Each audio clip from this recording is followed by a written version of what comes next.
нямаш енергия за детето ти. Ето решението. Всеки ден чувам това от родителите. Прибирам се вечер, дето иска да си играем, а аз едва стоя прав. И това боли, защото детето не разбира, че ти си изморен. То просто иска теб.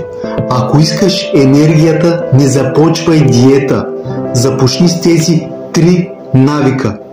Лягай по едно и също време, 7-8 часа сън правят чудеса за енергията ти.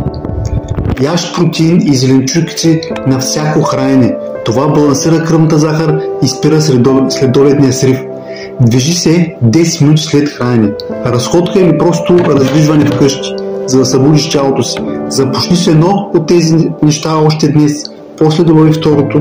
Това не е диета. Това е начин да се върнеш живота и да имаш сили за най-важното – твоето дете.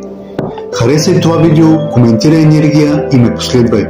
Всяка седмица давам още прости навици, които връщат енергията и махат килограмите.